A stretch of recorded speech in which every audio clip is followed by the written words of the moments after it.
When you stop to think about it, dragons are in a really unique position, being probably the most popular imaginary creatures in the world.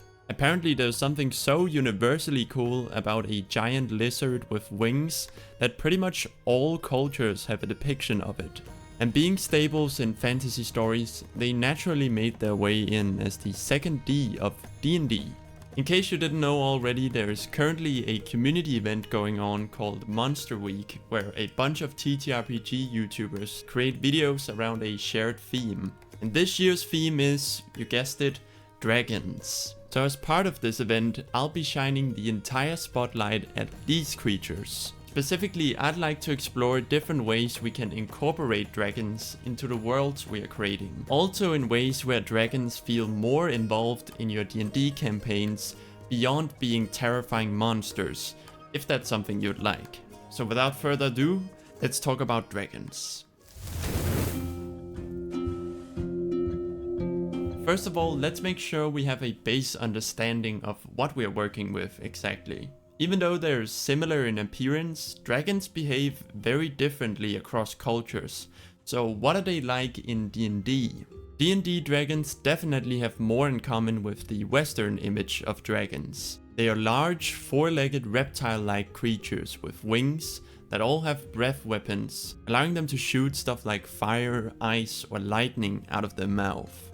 On top of that, dragons in D&D also have a thing for hoarding stuff. What they hoard varies, but they all seem to have an interest in having things. In D&D there are multiple types of dragons, each with a different color of scale. They're generally split into two main categories: chromatic dragons, red, blue, green, white and black, and metallic dragons, gold, silver, bronze, brass and copper. What's the difference, you may ask? Well, besides the metallicness of their scale, chromatic dragons are generally evil and metallic dragons are generally good. This is just another case of the black and white alignment system that D&D has. And don't worry, I will talk about ways we can add some more depth to it. I guess being the poster boy of the game comes with its benefits, because each type of dragon actually has its own little personality. Let's go through them real quick, starting with red.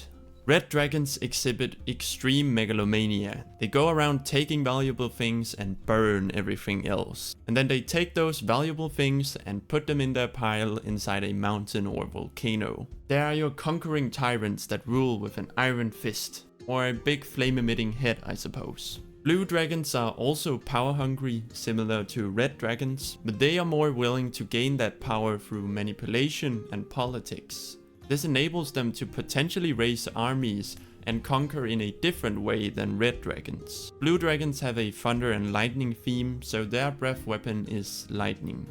Green dragons are sinister and sneaky ambushers that make them more of a primal predator. As such, they are typically found in environments that allow them to camouflage themselves so that they can set themselves up for the perfect surprise attack. Green dragons have a matching poison breath. White dragons are the most primal of all the dragons, to the point where they're basically highly territorial predators that live in Arctic regions. With their cold breath, they will freeze creatures to death if they ever get too close. Black dragons have a thing for decay and ruin. They will use their acid breath to erode cities and statues and then rule over the remains. These creatures typically make their homes in swamps, ruins, or places of magical or environmental corruption. The most powerful of the metallic dragons, gold dragons strive to protect that which is good and bend the path of fate toward a brighter future. Pretty big tone shift here. Welcome to metallic dragons, I guess. Gold dragons, however, are typically much more secluded creatures. On top of a regular breath weapon, metallic dragons get an extra unique breath weapon. In the case of the gold dragon, they have a fire breath and a weakening breath. Silver dragons are similar to gold dragons. They also work to preserve peace and to learn from the past to make for a better future. Silver dragons, as opposed to gold dragons, will typically be more involved with the rest of society, like a knight in shining armor. And silver dragons have a cold breath and a paralyzing breath. Copper dragons are beacons of hope and friendship. They are curious and friendly creatures that seek to improve the mood and lives of those around them. As such, they don't care much for valuable things, but instead, they collect meaningful gifts from others. Copper dragons have both an acid breath and a slowing breath. To be completely honest, I'm not sure what's unique about these two, except bronze dragons are coastal and shoot lightning and repulsion out of their mouth, and brass dragons tend to spend time in deserts while shooting fire and sedative gas out of their mouth. As you can see, there's quite a variety in personality here. Some of them seem very involved in humanoid society and either seek to fight for it, destroy it and everything, or rule over it, while others are completely removed from it to the point where they are practically just apex predators. But this is all just part of the standard package of D&D, which we as Dungeon Masters can tweak and change to better fit our campaigns. So let's talk about how we can do that. The first thing I'd recommend is to think about what type of campaign you're running and be intentional about how you want to incorporate dragons into that. What I mean by that is not all implementations of dragons will necessarily be a good fit for all types of campaigns. For example, if you're running a high fantasy game that explores moral ambiguity, where characters will often exist in a gray zone between good and evil, having a giant black dragon barging through the gates and melting the entire city because it likes destruction would be a pretty stark shift in tone and probably not a good idea. However, if the campaign you're running has a much more simple outlook on good versus evil, having an evil black dragon barging through the gates might be a great event to kick the story off. The point is, whatever themes you'd like to explore in your campaign, you can intentionally use dragons as another tool to highlight those themes. Especially if you're leaning on the D&D lore for your world. It can be easy to get stuck on the idea that all metallic dragons should be good and all chromatic dragons should be evil. But remember that you can switch things up. You don't have to go by the book. Let me give you some ideas. You can take a metallic dragon and make them a villain that thinks that they are good. Maybe they're enforcing their will on people for the sake of protecting them against some greater evil. And suddenly you've added an extra layer to that character that might introduce some moral dilemmas for your players. Think about it, if you have a world with these incredibly powerful, intelligent creatures that are capable of speech and live for more than 1,000 years, it makes sense that they'd first of all be involved in society, but also that they'd probably have a point of view that is much larger in scope than regular people. And with their own goals and motivations, this could make them heroes, villains, or anything in between. If you and your group really enjoy that complexity and realism in characters, taking dragons in that direction will probably be more enjoyable.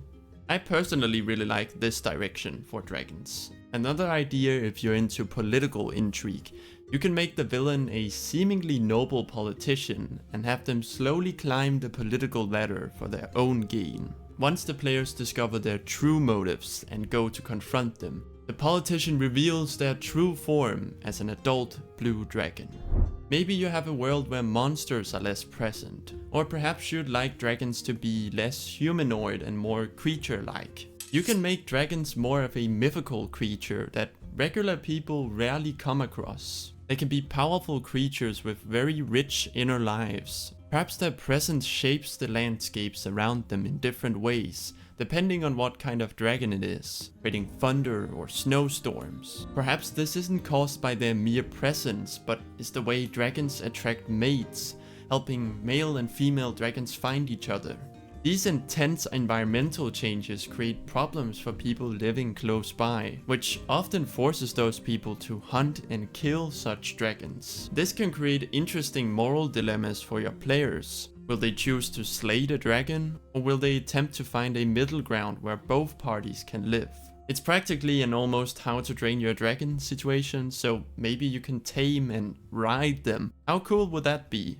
Do you intend on running a campaign that is more heroic and adventurous? Then maybe you could lean into dragons being terrifying beasts of destruction, so that your players have a powerful evil creature to stand up against. There's nothing wrong with taking a more simple approach if that's what fits the best with your campaign. You could take a red dragon and make them a selfish tyrant that seeks to rule the kingdom, or add new treasures to its hoard. Perhaps it has amassed an army of monsters to its cause, and they will conquer the kingdom if the players don't stop them. You could go super simple like that, that's totally fine.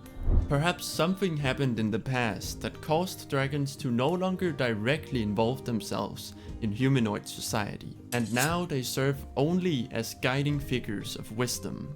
With their long lifespan and insight, people seek out their guidance when in need. At this point, I'm just throwing things out there, but you could totally take a more humorous approach with this. Take the idea of the dragon's treasure hoard and make it a bank, where it isn't stolen treasure but just regular folks' savings that the dragon itself helps to guard. Perhaps one night, thieves snuck in and stole all of the money and the dragon was unable to stop them. The following morning, the dragon is in big trouble because people can't receive their money. So now, the dragon seeks the help of the players to find and retrieve the stolen coin. I think this would be a great idea for a fun one-shot or something. Feel free to take it if you want. I hope some of these ideas spark a bit of inspiration for how you want to incorporate dragons in your world. Now it's time for you to get out there and take these ideas and run with them. Let me know what you come up with in the comments below, I'd love to hear about it. And big thank you to Ginny D and Pointy Hat for hosting Dragon Week. Feel free to check out the other dragon related videos people have made. With that said, I hope you have a great day or night, and may the dice roll in your favor.